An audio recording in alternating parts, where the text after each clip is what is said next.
It's time for an Upcycle, episode 4 of my sustainable design series, where I show you how to rework, reuse, and upcycle what you have, all while shopping secondhand. And today it is all about a media room. Check it out.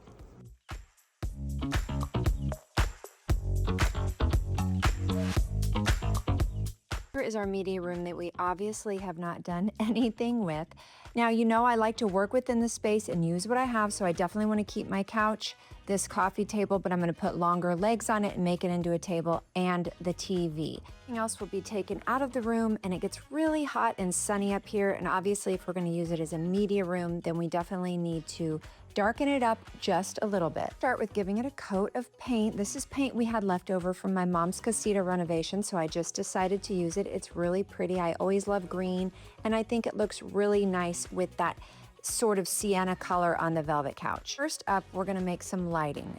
Grocery bag holders. We're gonna turn these into sconces. Y'all know that I love a good lighting fixture, but because it gets so hot in there, I really have to keep the ceiling fan. So we're just gonna transform some trash bag holders. Take your spray paint, make sure your nozzle is lined up with the little black dot. Most spray paint cans have them. It will help you get the most paint out.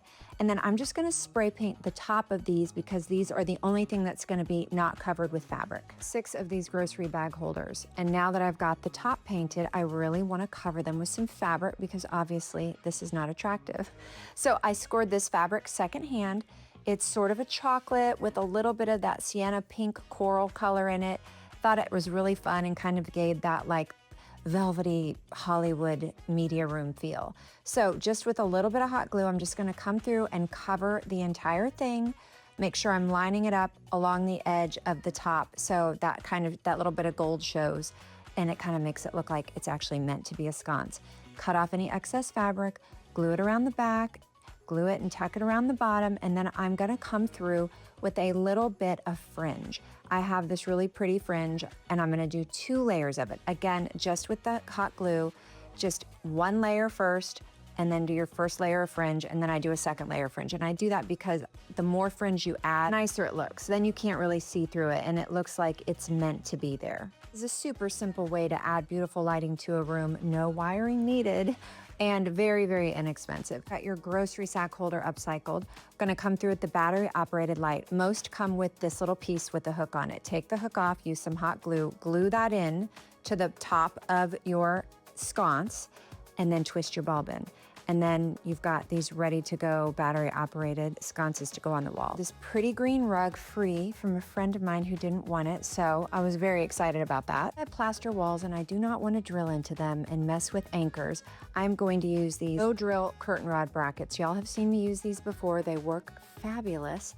I'm just going to use one of them to kind of measure from the top, and then I'll place all of them at that same distance so they're all even, and then your rod just clips into place. I always score my curtain rods thrifting, and then I paint them whatever color I want, but it's just a really easy way to get a rod up on the wall without having to drill. Of course, for this media room, we're gonna need some vintage posters, so I scored 5 of these along with some frames off of Marketplace. These were originally white, but I painted them black. And now let's tackle the ceiling fan. Y'all know that I really wanted to wallpaper this ceiling and hang a giant chandelier, but because with this Sustainable Makeover series, I'm trying to work with what is in the space, I'm just going to leave the ceiling white. That's it. I'm not gonna go crazy with it. Maybe some other time I'll paint it or do something fun with it, but it really isn't necessary for this space. I'm gonna come through and I'm gonna take off the ceiling fan blades. And then I'm going to put the peel and stick wallpaper on the ceiling fan blades. It will hold. I've done it before. I've even Mod Podged it on other fans, tabletop fans that I've made like into beautiful pieces of artwork. So definitely will hold, and it just makes the ceiling fan look a little bit better. And this room gets really hot. A floor fan's not gonna cut it, so we need to keep the ceiling fan, so why not make it look pretty? Then I have this vintage lamp I scored at a consignment store. I actually have 2 of them. And I decided to come through and do 2 layers of the fringe on this one as well, but instead of putting it on the outside of the piece, on the shade, I'm going to hot glue it onto the inside. 2 layers to make it nice and thick. It's time for an Heirloom Flip, a little segment I like to call It Was Left to Me, Now What Do I Do With It? And you all had a lot of requests for furniture. What if a beautiful piece of furniture was left to you, but it doesn't fit in your space? Well, I have a very simple tip anyone can do. Check it out. So you all may have seen me fix the legs on this secondhand piece that we scored last summer.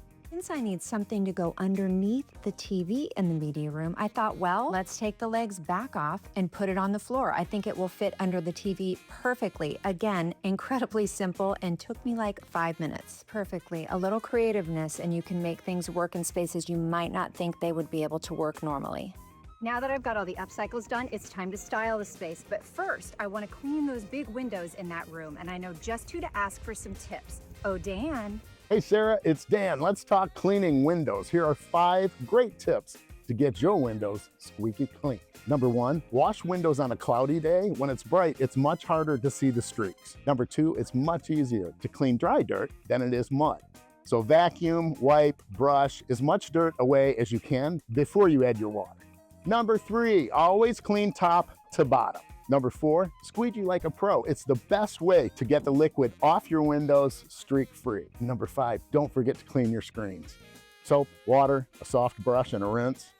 That'll do the trick. And here's the magic window cleaning juice recipe I got from the professional. To 1 gallon of water, add half a cup of isopropyl alcohol, half a teaspoon of Dawn, and 1/4 cup vinegar. Now, get it on the window. You can even use a paint roller.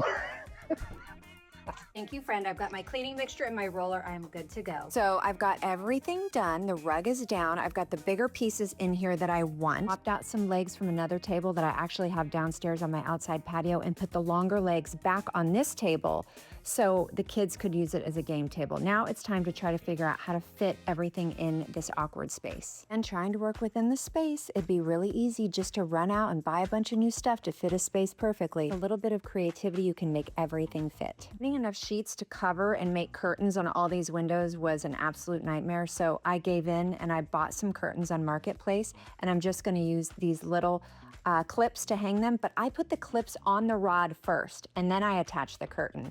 It's just much easier that way. These curtains match the sconces and the couch, and I just thought they were really pretty. If we want to black it out more, there's still blinds underneath if the kids want to watch a movie during the day.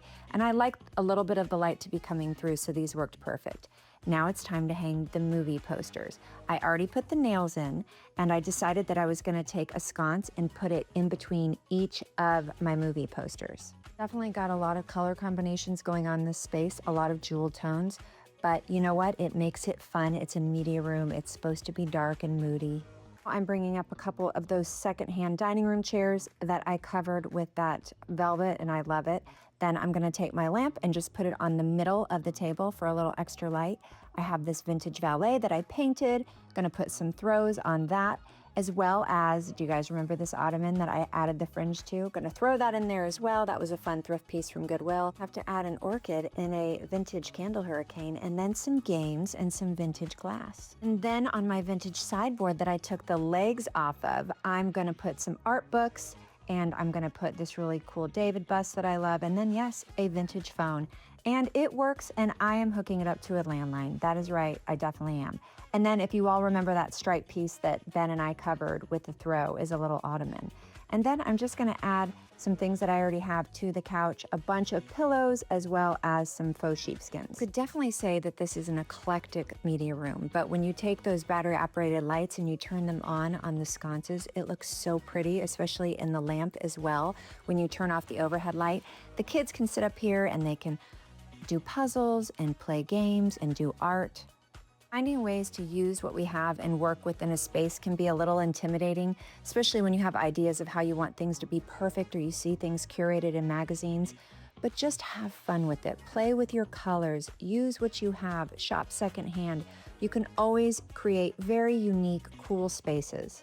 I really love that these grocery stack holders turned into these perfect vintage style sconces. It reminds me of an old movie theater, which was basically the vibe I was going for. Higher cost of this media room makeover was $374.49. All haven't seen my first 3 episodes. We've got a laundry room, a guest bathroom, and an outdoor patio, so make sure you go to my page and check those out. And next up is a sustainable dinner party, start to finish, a ton of vintage glass. I think you all are really gonna love it. Happy upcycling.